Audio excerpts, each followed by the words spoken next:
না, বিশেষ উদ্দেশ্য ছাড়া ফেসবুক বা মেসেঞ্জারে 3 বার কবুল বলি, তাতে কি আল্লাহর দরবারে বিয়ে কবুল হয়ে যাবে?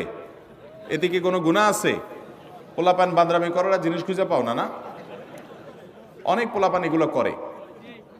এমনকি এই যে নাটক সিনেমাতে অনেক সময় অভিনয়ের অংশ হিসাবে এগুলো করে না অভিনেতারা, এদের মধ্যে কেউ যদি মুসলমান হয়, কার যদি আল্লাহর প্রতি বিশ্বাস না থাকে তার কথা ভিন্ন হয়, বেঈমান নিয়ে আমাদের আলাপ নাই। যে মুসলমান, যে আল্লাহর প্রতি ঈমান আছে, তার জানতে হবে নবী করিম সাল্লাল্লাহু আলাইহি সাল্লাম বলেছেন, সালাতুন জিদ্দুহুন্না জিদ্দুন ওয়া হাজলুহুন্না জিদ্দুন। 3টা বিষয় সিরিয়াসলি করলে যা হবে, দুষ্টুমি, রসিকতা, অভিনয়, মজাকরি করলে তা হয়ে যাবে কাহিনী বড় খতরনাক, বড় জটিল।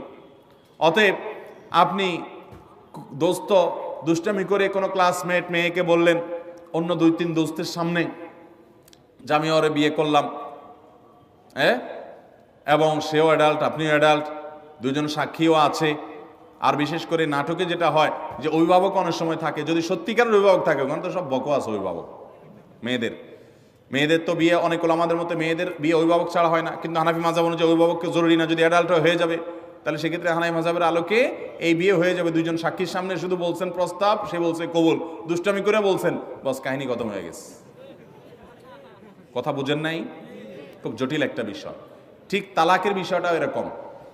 আপনি বলবেন যে হুজুর আমি তো আসলে তালাকের উদ্দেশ্যে বলি না, আমি তো ভয় দেখানোর জন্য বলছিলাম, কাম হয়ে যাবে, এরপর আর এসব বলে লাভ হবে না।